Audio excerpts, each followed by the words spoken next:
Hello, Dr. Martone here, and I want to talk a little bit about masking or being a masker. I mean, you can see it now instead of the old school dice on the hanging down from the rearview mirrors. Everybody has their masks hanging down.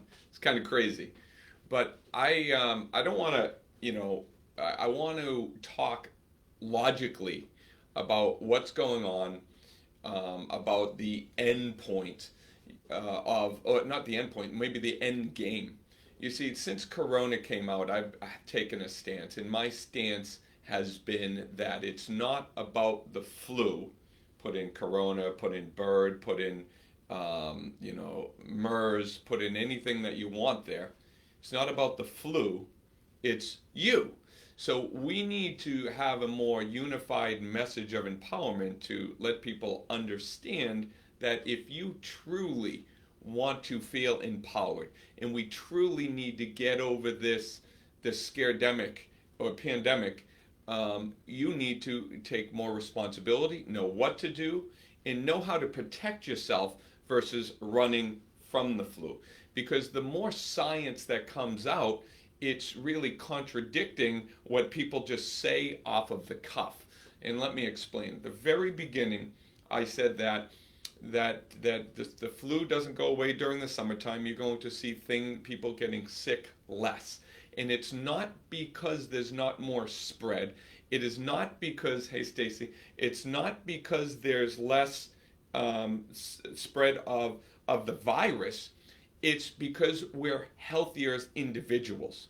And if somebody is driving a car in the car in front of you and you can smell them smoking, which you can, in Massachusetts, we're a more liberal state and they're doing a lot more than just smoking cigarettes, but you can smell the skunk in your car, that means that those particles are coming from their car and coming right into your car. Now picture driving down a highway with windows open. There's so much spread of viruses, it would make you crazy. But if we think like that, we'd never leave our houses. So what do? Now we put on masks for so-called protection because it does a few things. It makes us feel comfortable because something is on our face. So this is a mask, right? And when we put this on our face and we breathe, water droplets are caught here, but the breath goes up, the breath goes out, and the breath goes down, right? So the breath goes all over town, right? It goes this way. And as you move forward, and as you walk forward, in the coronavirus, like many other viruses, are aerosol in nature, which means they don't just drop to the ground on a water droplet, they stay in the air. So as you're moving forward and you're this vaporizing expression of I don't even know how to say it, but as you breathe, your breath is all around you, and as you walk, you create this little wind tunnel and you bring it with you. So when you walk by somebody else, because these particles are so small and you're in a room of many, many, many different people, you're ingesting, or you're not ingesting, you're breathing in all particles, breathing in dust particles, you're breathing in viruses all the time. That is what happens. That's what happens all the time. So when somebody flies from Boston to, let's say, Vegas, and they're staying up all night long and gambling, and then they come back from Vegas, they believe they get sick on the plane because somebody on the plane was sick. Instead of thinking, holy mackerel, I ran myself down when I was in Vegas, so I didn't get sick in Vegas, because typically you're going to get sick when you come home because your body is suppressed, because we are running our systems we're running our systems down, then you get sick. It doesn't matter if you were on the plane. It doesn't matter if you're wearing a freaking mask. It doesn't matter if you are sitting in your house. There are enough things around you to kill you. That that shouldn't scare you. That should empower you to say, holy mackerel, if there's enough stuff around me to kill me, then why don't I die? You don't die because you have an immunity. You have an immune system. So instead of being afraid, instead of feeling protected about wearing a mask, don't feel protected about this mask. Feel protected about, feel empowered about you having more power to over viruses than you think, because of your lifestyle. So let's turn the conversation not to, the CDC on one end. This was great. I was listening to the Tucker Carlson show last night, and he had mentioned, of everybody that got coronavirus, 70% of them wore masks all the time, right? 70% of them. Then the CDC, sends an email to Tucker Carlson saying, listen, we never said that protecting masks protects you, it protects the other person. And then you have the head of the CDC waving his little mask and saying, listen, I'd rather wear this thing than get the vaccine because this protects me more. So there are so many stupid contradictions out there, and we're running this country and we're destroying people's livelihoods based on data or science that just isn't true. And it does not, I still, my heart goes out to the families, because I know people that have died from coronavirus, and I know people that have gotten it for 3 days. My heart goes out to them. I don't want to belittle that. I just really want to let you know that the coronavirus is a virulent virus, yes, and it's highly contagious, yes, but it's still, the healthy people will get over it. The sick people need to quarantine and stay and protect themselves. And in my mind, that's who the vaccine for. It's not for the entire population. But what can you do to switch the conversation from running from a flu, running from corona, social distancing? We need to get back to connection. We can't wait for a stupid vaccine to be able to do that, because there's going to be only 1 in 4 Americans are going to get it because of the safetyhood of it. And so that's not what we need to wait for. We need to take action now and protect ourselves now. So these are the steps that I've been giving through this entire thing. I've been giving them last November. I gave these exact same things, and I'm going to give them this October, because it's the same damn thing. Nothing's changed except a new virus that has come to the forefront. These are the things that you need to do to protect yourself. Number 1, and I'm a big sleep guy. I'm coming out with a sleep podcast to teach you how to sleep, but it's sleep. And we're going close to a fallback time change, which means we're going to lose an hour sleep. And what happens is, actually we gain an hour sleep, but it still messes our body up on the other end. The World Health Organization, if we even believe these guys anymore, released a study. You're 20% more likely to have a cardiac event a month after a time change. It is because it puts your system to so much distress. So sleep is critical. 8.5 to 9 hours of sleep a night through the winter time is what I recommend, and going to sleep an extra half an hour early. That's number 1. And as we know, the days are getting shorter in the northern hemisphere going into the winter time. So to offset that energy that we get from the sun, vitamin D. My recommendations of vitamin D change going into the winter time. They change significantly.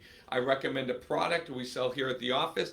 You can get it, I believe you can get it online, but it's 50,000 IUs of vitamin D once a week. And we use our orthomolecular product because people are asking me which one that I use. I take it every Monday. Also, I recommend taking a probiotic through the winter time, because your digestive tract and your immune system are tightly connected. In anything that is tightly connected, you want to boost. You can do one with boosting the other. So the third thing that's very tightly connected that controls everything is your nervous system.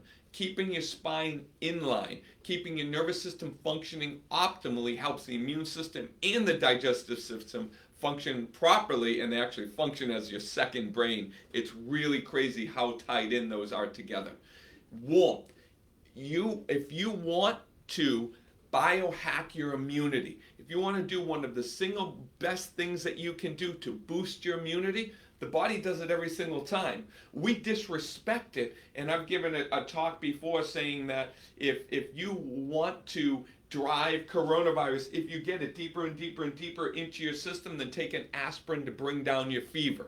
Because having a fever or elevating your body core temperature is the best way, is how the body stimulates the immune system. So when people take aspirin, or they were releasing these stupid studies and stupid statements, I'm saying this stuff and I'm using these terms consciously because this is idiocracy. There's stuff that, I almost said the bad word, but there's stuff that's just being said because it's all based on anecdotal data, where they say, oh yeah, we see that the coronavirus likes Tylenol. It doesn't like Tylenol. What Tylenol does is it takes down the temperature. It takes down the temperature. When you take down the temperature, if you have a fever, you are suppressing the immunity. You are interfering with the body's natural way that it stimulates the immunity. And what are you doing? Oh, let's eat our aspirin candies to bring down our fever. I know you don't feel good. I know we don't feel good when we're sick, right? And when we have a fever, we get achy. Well, we can't just live based on all these symptoms. Thank you a lot, Stephen. I appreciate that. Love you, man. So when you take an aspirin to bring down your fever, you're suppressing things. So the fourth thing that I tell people to do, if you want to stimulate your immunity, take a hot shower, jump in a jacuzzi, get a infrared sauna, raise your core temperature. When you raise your core temperature, you're stimulating your immunity. And on the other end of that, when it's cold outside, just protect your body core temperature, so the body doesn't need to fight to keep it at 98 degrees, which suppresses all other systems. So bundle up. And if I didn't say this, stay hydrated. And the last one, green foods. Ultimately, we get our energy from the sun, right? The sun harnesses sun energy through the chlorophyll, and in the greener vegetable, the more it's harnessing that sun energy. And when you eat that food, that live food, you actually get energy from it versus eating a donut, right? And or just carbohydrates or dead food. So there's something that's not on the periodic table, or the chart, not the periodic table. There's something that's not on the food pyramid, and that's life from food. So eat green, at least a salad a day. So get good sleep. I can't remember all these, but take a vitamin D. Make sure that you actually take another well-balanced supplement of vitamin during the winter. Probiotics. Stay consistent on your probiotics. Get yourself adjusted by a chiropractor. Make sure you're maintaining good hydration, and bundle yourself up.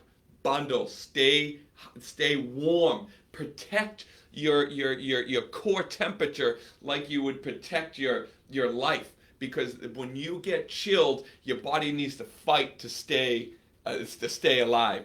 And eat green, get that sun energy, get that life energy. Thank you for staying connected. Share this stuff out. Don't run from the flu, because it is always you. Let's take responsibility for our lifestyle choices this winter. The closer we can come as a community, as a group that isn't taught to live in fear, and we can understand that we're bigger than this, the closer we'll be to beat this. Thank you so much for staying connected, and thank you everybody for your positive comments and all of your support. It really means a lot to me. Thank you.